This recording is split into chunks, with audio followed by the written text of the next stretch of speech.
Hello student, let us continue with our chapter. In this lecture we'll see the procedure of issue of debentures. Debenture issue करने के लिए क्या procedure करना है.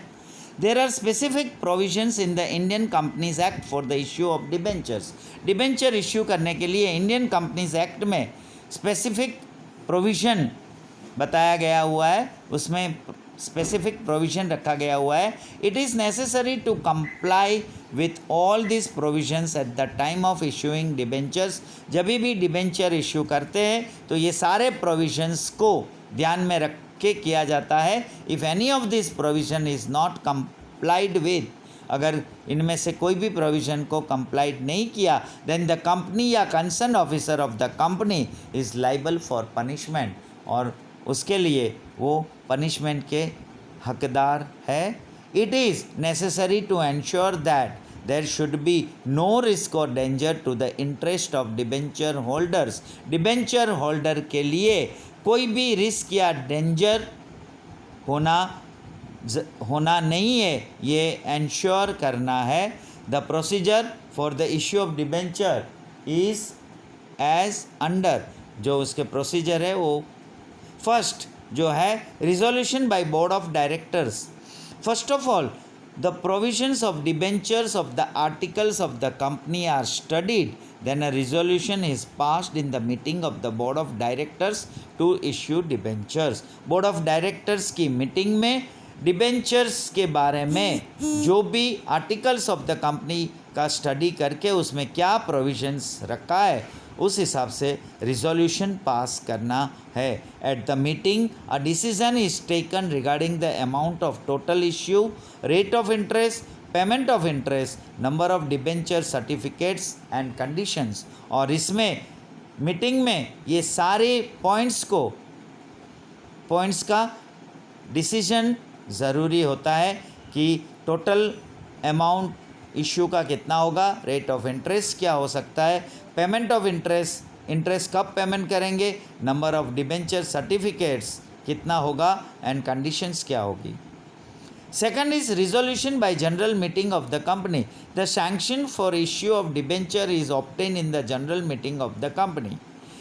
अब general meeting जो होगी कंपनी का, उसमें ये डिबेंचर इश्यू का सैंक्शन उसमें से कराना है. If due to issue of debentures the डेप्ट of company exceeds free reserves of the company, जो कंपनी का फ्री रिजर्व्स है उसका एक्सीड होता है अगर कंपनी का डेप्ट डिबेंचर इश्यू करने से, और if the debentures are to be issued for an amount exceeding free reserve fund, जो फ्री रिजर्व फंड से भी वो जो डिबेंचर इशू किया है उसका अमाउंट एक्सीड होता है, then the approval of member is obtain by convening the general meeting of the members. Members की जनरल मीटिंग बुलाने के बाद मेंबर्स का अप्रूवल होना ज़रूरी है, मेंबर्स का अप्रूवल लेना ज़रूरी है. Permission of SEBI. It is necessary to ensure that the provisions of the company act and guidelines of SEBI are compiled with and permission of SEBI is obtained. SEBI से permission लेना ज़रूरी है और वो एंश्योर करना है कि SEBI की गाइडलाइंस और जो कंपनीज एक्ट के हिसाब से जो प्रोविजंस है वो सही है या नहीं. To issue prospectus. Public limited companies invite general public to subscribe to the debenture by issuing prospectus which describes contents of the debentures. जो पब्लिक लिमिटेड कंपनीज है वो जनरल पब्लिक को सब्सक्राइब करने के लिए इनवाइट करती है to the debentures by issuing prospectus, जिसके लिए प्रोस्पेक्टस इश्यू करना पड़ेगा जिसमें डिस्क्राइब किया होगा contents of debentures. Investors study it. Investors ये जो भी इन्वेस्ट करेगा डिबेंचर के ज़रिए वो प्रोस्पेक्टस को स्टडी करेगा and take decision to purchase the debenture, और वो डिसीज़न ले सकता है बाद में कि वो डिबेंचर परचेस करे या नहीं. Appointment of trustees for debentures in order to safeguard interest of debenture holders. Debenture holder के इंटरेस्ट में या उसके सेफ ट्रस्टी के लिए अ ट्रस्ट डीड या debenture trust deed is prepared under the trust act. Trust act के अंतर्गत एक ऐसा डिबेंचर ट्रस्ट डीड या ट्रस्ट डीड प्रिपेयर किया जाता है और the trustees of debentures are appointed in the company, और वो कंपनी अपॉइंट करेगी वो डिबेंचर के ट्रस्टीज को। Agreement with underwriters, if the board of directors decide to enter into an agreement with underwriters for the issue of debentures, debenture issue करने के लिए अगर कंपनी ने ऐसा कुछ डिसाइड किया है अंडरराइटर्स के साथ कोई एग्रीमेंट का, it is done at this stage, और वो ये स्टेज पे करना है। The conditions are determined for both the parties, और वो कंडीशन जो उसमें होगी वो दोनों पार्टी के लिए एग्री होना ज़रूरी है, पर्पसफुल होना ज़रूरी है। Next procedure is to open an account with a scheduled bank. The company has to open an account with a scheduled bank to receive applications and money for debentures. Debentures के जो भी money आएंगे, जो भी applications receive होगी money के साथ, तो उसके लिए एक शेड्यूल बैंक में कंपनी एक अकाउंट ओपन करेगा। Registration in stock exchange, stock exchange में उसका रजिस्ट्रेशन करना ज़रूरी है। If it is so stated in the prospectus, prospectus में अगर बताया है, the company has to apply to a recognise stock exchange for the listing of debenture issue. Company जो है वो ऐसे रिकग्नाइज स्टॉक एक्सचेंज में अप्लाई करेगा ये डिबेंचर को लिस्टिंग करने के लिए, जो डिबेंचर इश्यू है उसका लिस्टिंग के लिए, so that the debentures can be traded in the market. तो ये स्टॉक एक्सचेंज में रजिस्ट्रेशन अगर होगा तो डिबेंचर्स वो मार्केट में ट्रेडिंग हो सकता है।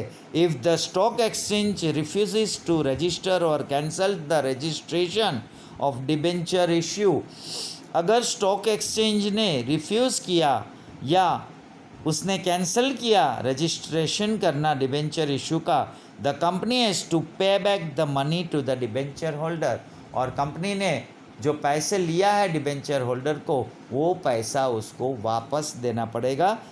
पे back the money to the debenture holder. Next is to prepare allotment register for debentures after the closure of subscription. Subscription close हो जाता है उसके बाद is specified in the prospectus, अगर प्रोस्पेक्टस में स्पेसिफाइड किया है, the company secretary has to prepare a register. Company secretary को एक रजिस्टर प्रिपेयर करना है on the basis of application received, जो एप्लीकेशन रिसीव्ड हुआ है उस बेसिस के ऊपर। A decision regarding allotment of debentures is taken in the meeting of board of directors. Board of directors की मीटिंग में ये डिबेंचर्स क्या अलॉट करना है, किस तरह अलॉट करना है, उसका डिसीजन उसमें लेना है। After deciding the allotment of debentures, जो डिसीजन होगा डिबेंचर्स को अलॉट करने के लिए, the process of remittance of debenture certificate his comments, और जो डिबेंचर जो अलॉट हो जाएगा तो वो डिबेंचर सर्टिफिकेट को रेमिट करने के लिए, भेजने के लिए उसको कमेंट्स किया जाएगा, मतलब उसका स्टेप लेना पड़ेगा। Last is 10 point, debenture certificates. If the subscription to the debentures is to be made through part payment of debenture money, अगर part payment के ज़रिए debenture money ऐसा subscription हुआ है, then after receiving the full amount towards the debentures allotted, the company secretary prepares debenture certificates। पूरा amount मिलने के बाद डिबेंचर्स अलॉट होगा, the company secretary prepares debenture certificate. Debenture certificate company secretary prepare करेगा in accordance with the provisions of the Companies Act, Companies Act के provisions के मुताबिक, and dispatch the certificates to debenture holders, और वो जो certificate जो है वो डिबेंचर होल्डर को डिस्पैच करेगा, उसको भेजेगा. So here we stop our lecture. We'll continue in our next lecture the rights of debenture holders. Debenture holder के क्या राइट्स है, will see in next lecture. Thank you.